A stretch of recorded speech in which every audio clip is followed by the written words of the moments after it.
Hey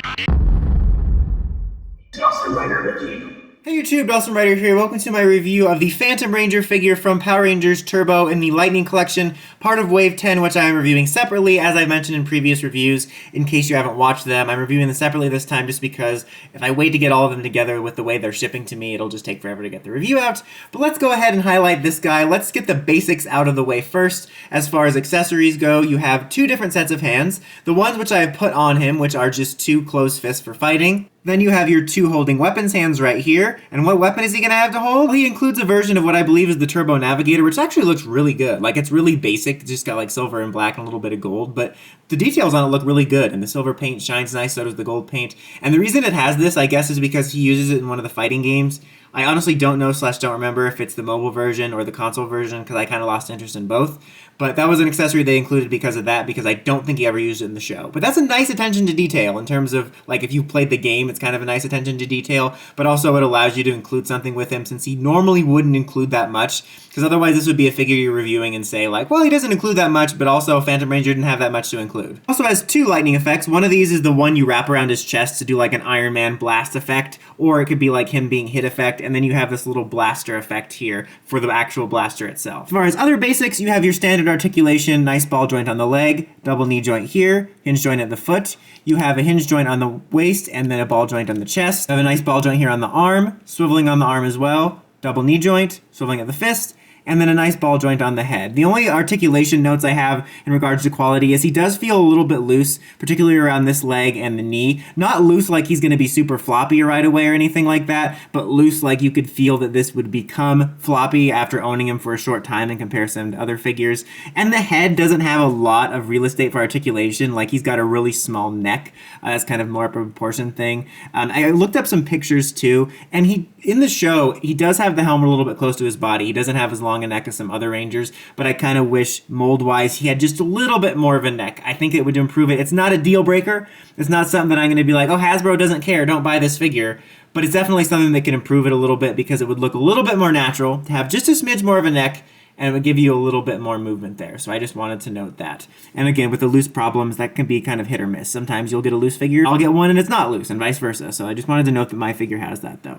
But just talking about the figure itself, setting aside that neck issue, talking about the positives, I think it's an overall good-looking figure. He's a pretty easy design to get right because he's basically just two colors and a ruby, so you don't have a lot of details to mess up.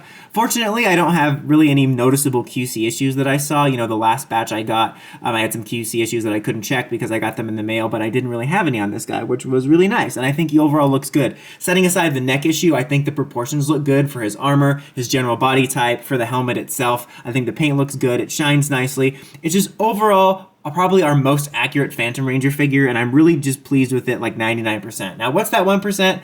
Outside of those little complaints I talked about with the articulation, it's the ruby. It's such like a non-issue, but it is something I noticed is the ruby looks really weird. It almost looks like this tiny little suction cup peg that you're almost waiting to have something plug into it, which you would think, oh, maybe this plugs into it, but it just hugs them, so you don't need to plug into it. But I looked at some pictures, and when you look at it in the show, it's just kind of a straight-up red ruby with, like, I think a gold outlining or yellow outlining, and this does look a little weird. Again, it's not a huge deal. It's not something that I'm going to be like, ugh, can't believe Hasbro hates the brand because they did this. I'm not going to buy this. But it was noticeable, and it's a little bit weird, and that was really the only aesthetic thing I noticed about it.